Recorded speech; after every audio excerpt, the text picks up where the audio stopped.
satirist Bassem Youssef. Bassem, it's great to have you back on the programme. I wish it was under different circumstances. First of all, what is your reaction to what happened on October the 7th? Oh, it was terrible, of course. I mean, we kind of get our news kind of also secondhand because, you know, my wife's family, they live in Gaza. They have cousins and uncles there, and their house also was bombed. We haven't been able to communicate with them for the past 3 days. Communication are lost.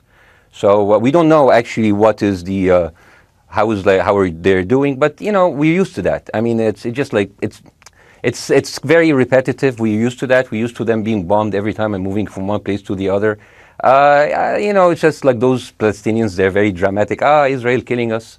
But they never die. I mean, they always come back. You know, they're very difficult to kill, very difficult people to kill. I know because I'm married to one. I tried many times, couldn't kill her. I mean, there's a dark humour there, and I understand why. Because no, it's not dark humour. I try to get to her every time, but she uses our kids as human shields. I can never take her out.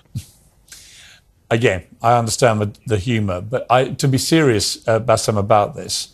Tonight, I will be serious. Now, I will be serious. I was watching your interview with Ben Shapiro, and I'll tell you one thing. Yeah. I think that Ben Shapiro is one of the smartest people who ever walked this earth. He's very, very smart. I follow him, and I believe everything he said. And when he came on your show, his solution was, and I quote, his solution was that the solution for this is for Israel to annex Gaza and to kill as many son of bitches as possible to make sure that this will never happen again. And anyone who called for a ceasefire will be a terrorist sympathizer. So God forbid, I don't want to be labeled as a terrorist sympathizer. So I agree with Ben Shapiro. I think we should kill as many son of bitches as possible. Well, let me, so okay, far, but Bassem, so far 3,500 people were killed, including 5,000 son of bitches in the bombing of the Baptist hospital as we speak right now. 1/3 of those 3,500 were children. So my question to Ben Shapiro is, how many more son of bitches do we need to kill so Ben Shapiro is happy? Okay, because it changes Bassem, from 1 year. It changes from one. I'm sorry that. Listen, I'm really at a disadvantage here. I'm looking at a camera. I don't see you. I can hear you on my ears. The reason I'm interrupting so is I think you might be. I think you're conflating different interviews with Ben Shapiro. He didn't use the phrase "sons of bitches" with me. Let me play to you what he actually said on my show. He did. Go back to your interview. No, he didn't. That was another interview. But let me play what he said to me here. Well, frankly, I don't believe in proportionate response to terrorism. I believe that the way that you stop terrorism is with wildly disproportionate response. That doesn't mean in terms of targeting civilians. It means in terms of killing as many terrorists as humanly possible and allowing them to dictate the terms of engagement by hiding behind civilians in areas that they are supposedly responsible for means that the only option for Israel is to surrender to Hamas's hatred of its own citizens, its willingness to use its own children as human shields. No country worth its salt could ever do that. Now, that is substantively different to what you said he said, right? He's talking there but specifically about Hamas terrorists. I agree with him.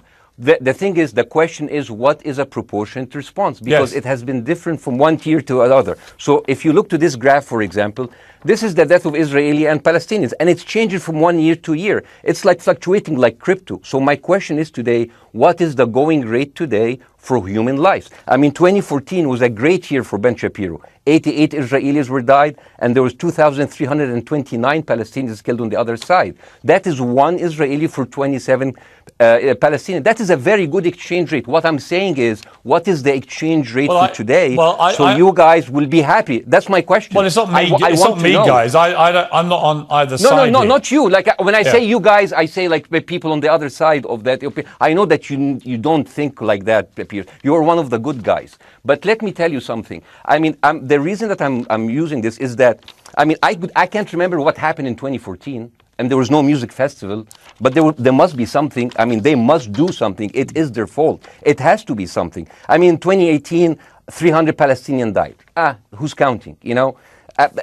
So the thing is, what my question is, let's find what is the exchange rate for human life today so we expect the future death of Palestinians and will be happy to it. My response to that would be this, Bassem. I've thought carefully about this because I think it's very tricky for people like me to immerse ourselves into a conflict where we're not directly involved. And I thought carefully about what I feel about this. I feel that the scale of what Hamas did on October the 7th supersedes anything else I've seen in this conflict, really ever. The savagery, the butchery, the slaughter of 1,300 people, the shooting of babies, the 100%. Kidnapping of grandmothers, and so on. So if we can agree on that, which I think is inarguable, then the question then becomes, again, about proportion. I don't disagree that there's been a lot of bad stuff on both sides going back historically for decades. But if we agree that this was on a different level altogether, quite deliberately by Hamas, designed to provoke... No, here's my question. Let me ask you a question. And the question, because you raised it earlier about proportion. I honestly don't know what the proportionate response is. I honestly don't. I don't. I've been watching the airstrikes this week thinking... So what's your question? Well, I would ask you, if you were Israel, what would you... If I was Israel? If you were Israel and that had happened to you, what would you think would be the appropriate way for the country to respond? I would do exactly like Israel did, kill as many people as possible, since the world is letting me do it. I mean, I can do it because I can, you know. But the thing is, you know what? I agree with you. And you know what? I'm going to be even ahead of you, because I see the question coming. Do you condemn Hamas for the atrocity? Yes, I condemn Hamas. I condemn Hamas. Hamas is the source of all evil. They're a reason for everything. And you know what? Let's, for a minute, imagine a world without Hamas. Right. What will this world look like? Let's give this word a name, and let's name this word the West Bank. Hamas has absolutely no control in the West Bank, and since the beginning of this year, only through August, 37 Palestinian kids were killed. No music festival, no paragliding, no Hamas. Since the occupation of the West Bank, 7,000 Palestinians were killed. No music festival, no paragliding, no Hamas. I can go on and on and on and on. No, but you don't need to, because in a way you're preaching to the choir. I've followed this crisis. Oh no, you're not preaching. So the thing is, like, in the sense that I know that what you're saying has validity. Of course, Piers. By the way, Piers. I am at a disadvantage here. I can hear you. I cannot see you. I am in a claustrophobic room, and so please cut me some slack and don't interrupt me and interrupt my point. Sure. So, because this has to be fair. Understand. Because if you want to only hear your opinion, I can just condemn Hamas and go home. I can do that. So, do you want to do that, or do you have a much more nuanced conversation? No, I absolutely want to have a nuanced conversation. I wasn't aware I was interrupting you. I thought I was letting you speak. Amazing. So let's. I mean, I would say I really applaud Israel for doing one thing that no military force in the world does. Because I heard Ben Shapiro and I heard Ron DeSantis, and they said Israel is the only military force in the world that warns civilians before bombing them. I mean, how fucking cute. That is so nice of them. Because with this logic, if Russian troops started warning Ukrainians before bombing their houses, we're cool with Putin, right? I mean, okay, Habibi, you have warned them, go invade, it's fine, you have done your job. I mean, the thing is, and I understand, and I also heard Ben Shapiro talking about Human Shield. So you remember my wife's family, they live in Gaza. So I asked them, I told them, when Israel give you the nice warning, the cute warning, does Hamas force you to stay in your home so you can be bombed and use as human shield? You know what, Hassan here, my wife's cousin, he's a loser, you know. He told me, you know, when I asked him, does that happen? He told me, no. The lying son of a bitch lied to me. I told him, you don't understand. Ben Shapiro and Ron DeSantis keep saying that Israel warned you and Hamas asked you to stay put. So I told you, he's a loser. He never kept a job. He even failed in all of the interviews to become like a human shield. I would believe Ben Shapiro. Let me ask you this, So let's go with that. No. Let me ask you this. At some point, I must be able to ask you questions. It's not a monologue for you, Bاسم. If we agree that for the 14,000 casualties, I mean, who's counting, our human shield, does that mean that every single one of those civilians was standing, obscuring a military target behind them? Because that's a lot of weapons. I mean, Hamas is packing. No, of course it doesn't. And look, it doesn't. So there's some collateral damage. Lots of collateral damage. Yes. It's fine, yeah. You kill some to save some and then kill some more. Yeah, I agree. Yeah. Well, let me ask you this. Again, it comes back to proportionate response. When the world decided it had to get rid of ISIS because of the appalling butchery they were carrying out, it did so by also killing, very sadly, a lot of civilians along the way by doing airstrikes against places But which killing held civilians are ISIS inevitable. fighters. You So said that in the beginning. My point is it's inevitable. Yeah, but once inevitable. Israel has decided that they want to get rid of Hamas, and Hamas is embedded with civilian population, I'm very concerned about what's going to happen next. I've written a column tonight saying, I remember the Iraq war, which I opposed, right? I remember all this. So my question for you is, what would you think would be an appropriate response by Israel to what happened? Well, these are years of disproportionate responses of Israel. Right. Did it solve the solution? Did it solve the problem? Did it work before, so it will work? What will be the surprise this time? What will be the twist that will make this work this time? What will be different this time? Seriously, I mean, like, this is only the last 15 years. I mean, because it's too many papers. I just got this. But how will this be different? And the thing is, I am so glad in the introduction that you mentioned the Iraq war. I applaud you, Piers, for saying that, because you were honest about it. You said that spreading lies like WMDs make people look at those people as less of humans, and they would accept the death of 1 million Iraqi, whether by sanctions or by invasion, right? You are a good man. This is amazing. And you know what is similar?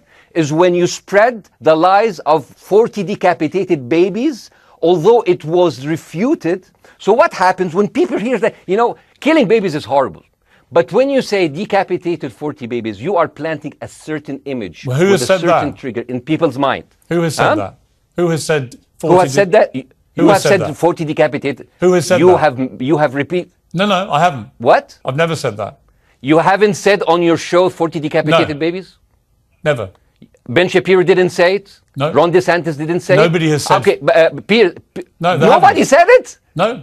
Oh, okay. Okay, maybe I am wrong. Decapitated. Here's you're wrong. I've never said that. What happened, no, you're wrong. But the thing is, when Iraq, but the thing is, the same thing is happening in Iraq. Ben Shapiro once tweeted, not even about Gaza, about the West Bank, when Israel continued to build the illegal settlement. He said, 2017, Israel likes to build things, and Arabs, not Palestine, not Hamas, Arabs like to bomb crap and live in open sewage. Yeah, I thought that was very the Israeli defense minister, he said, those are human animals.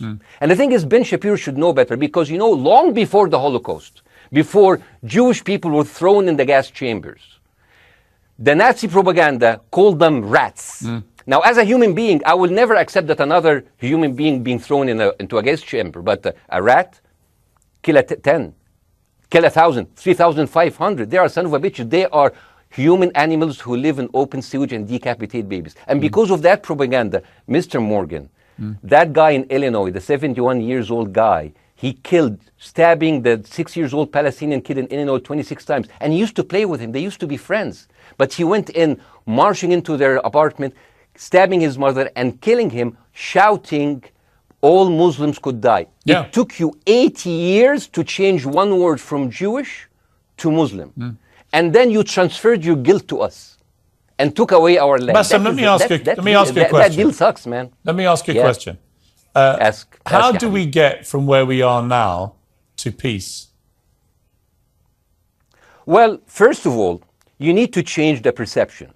Nikki Haley, the American presidential candidate, said, we are in Israel in this because it's a fight between good and evil. Now, if you already decided someone is good, he can do no evil. And if you decided someone is evil, it's good to kill them. Killing them is good. You see, and the thing is, it is not like something new. I mean, I look at history and I see, I'm sorry to say this, but Westerners has always dealt like this with indigenous people. You first treated them like savages, Native American, First Nation, Aboriginal. They're savages. Kill all the savages. And then when they're almost extinct, you start feeling sorry for them, like animals.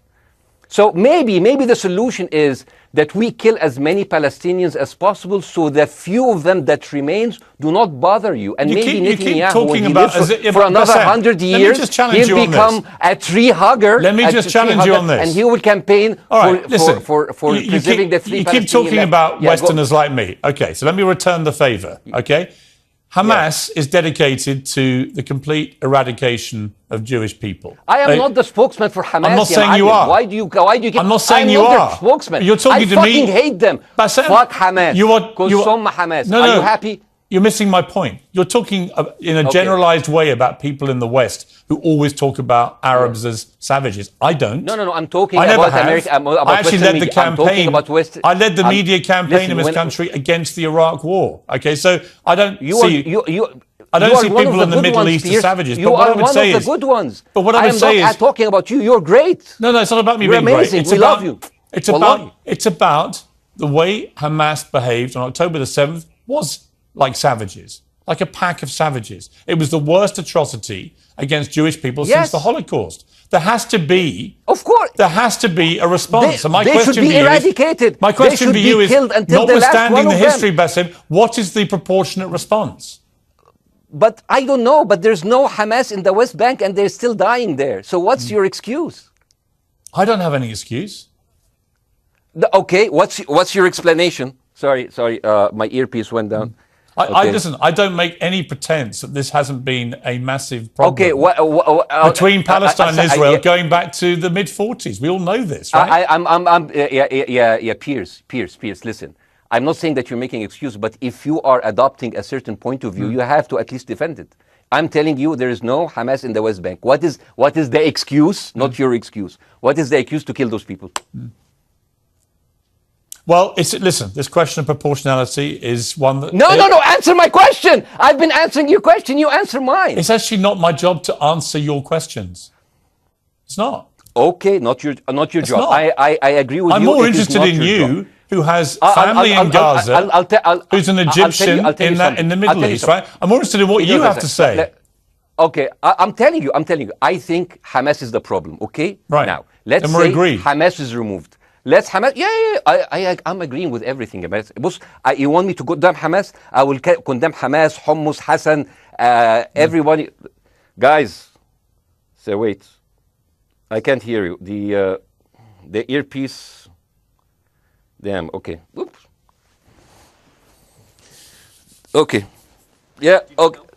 I do need help. I think. Okay. Just go back. Is he there? You go back. Can you hear back? me? Okay, go. Thank you, guys. Can you hear, Bassem? Yeah. Now I can hear you. Okay. So here's the thing. Can you hear? Okay. Yeah. So let's say, for example, Hamas ceased to exist. Okay. Do you hear me? Yes. Yeah. Hamas ceased to exist today. Now, right now, in Palestine, in West Bank and Gaza, 20% of Palestinians go through Israeli prison system, whether imprisonment, whether interrogation, whether torture, and the rest of them, they live a life of daily loss of land, of homes, of life, and they are suffocated by this. So let me ask you something. If you are a Palestinian living into these conditions for decades, would you sympathize with your oppressor, or sympathize with the people who claim they resist them even if they are terrorists? I have made no secret that I think the conditions Palestinians have had to exist under are completely unacceptable. Yeah. I've said that for years. So the question then becomes, how do you forge peace between two warring parts of that region who for decades have approached peace, in my view, with mutual sledgehammers, with no actual desire to have peace? And I think it comes down in the end to great leadership. And I don't think there's great leadership. I don't think, well, hang on, let me make my point. I don't think there's great leadership on either side. Where is the Nelson Mandela figure here to come through all this hatred on both sides? Nelson Mandela? Yeah, where is that figure? Nelson Mandela actually have criticized Israel for being a horrible state. All of the South African activists have actually called Israel. My point is about how he responded to a country that was so divided. Is a template for how you get to peace, isn't it? I haven't met Nelson Mandela, so I wouldn't know. But there is a point. There's a very important point here. You know, I want to understand what is the logic of Israel carpet bombing Gaza. I mean, if there's a logic, if this will make Israel safe, I want to hear the logic. So if they continue bombing, what are they hoping to achieve? Well, I think we know what their stated aim is. Their stated aim is to eradicate and wipe out Hamas. They believe Hamas are living predominantly in northern Gaza. They also are aware they're living amongst civilians. So it's an incredibly difficult thing. As I said in my monologue, it is very, very difficult to see how they do this without massive collateral damage. So if I can understand this correctly, basically Israel is doing this to pressure the Palestinian community in Gaza to turn against Hamas. Is that right? I'm sure that's part of it, yes. That's part of it. So this is exactly what terrorist organizations do, because terrorist organizations will have no chance beating a whole nation in battle. So they terrorize and they kill the civilians in order to spread fear and terror so they can turn against their government to change their policy or to resign. You have just compared Israel with ISIS. No, I haven't. I don't see any comparison between It's Israel going to be and the ISIS. headlines tomorrow. Piers Morgan, Israel is ISIS. Only amongst people who weren't listening. The comparison, which is more apposite, is ISIS and Hamas. They are both nihilistic terror groups intent on killing as many Jewish people and others as they can possibly kill. And you can't get peace with people like that. Absolutely. You know what? I'm going to do something that nobody done on your television. You know what I'm going to do on your episode? I'm going to pretend that I'm an Israeli citizen. I'm going to put myself in the place of an Israeli settler in the kibbutz. And I want to speak to my Prime Minister, Benjamin Netanyahu. Mr. Benjamin Netanyahu, I have voted for you because you have promised us peace and prosperity and security. On the 7th of October, those son of bitches Hamas, they went into the fence that is regularly heavily guarded. Usually if there's like a dove that comes close to it, it will be shot. Those people went in and they went for 6 hours before IDF forces was deployed, killing our friends, our families, kidnapping our grandmothers and babies, and went in. I want to ask you, Mr. Prime Minister, after you have fractured the Israeli community and you have fucked our courts, our Supreme Courts, what are you doing with the money being given to you, to the United States? Also, you are carpet bombing Gaza with absolutely no regard to our hostages, our people. I heard a rumor in the kibbutz that you're doing that you let that happen as an excuse to carpet bomb Gaza, so you push them into Sinai. And I didn't believe that. It's like, not my prime minister, he can never do that. And then I watched an interview for Danny Ayalon. He was your chief advisor. He was also the Israeli ambassador to the United States. And you know what he said, Mr. Prime Minister? He said that the solution for those Palestinians is to go into a vast land of Sinai and live into tent cities temporarily, temporarily, wink wink, until we build Gaza again, and then we invite you back. يعني عبط احنا بقى. يعني فاهمني؟ We've seen this movie before. So يعني, and when I saw this, I couldn't explain to my fellows in the kibbutz, how come our Israeli government is trading human lives for another piece of land? So as an Israeli citizen, I need to hold my Israeli government accountable. And as an American citizen, I want to know all of these money that we are giving to Israel. We're giving them $4 billion every year. Joe Biden said it's the best investment America ever done. Well, if I am in the place of Joe Biden, I would say, sorry, don't speak. I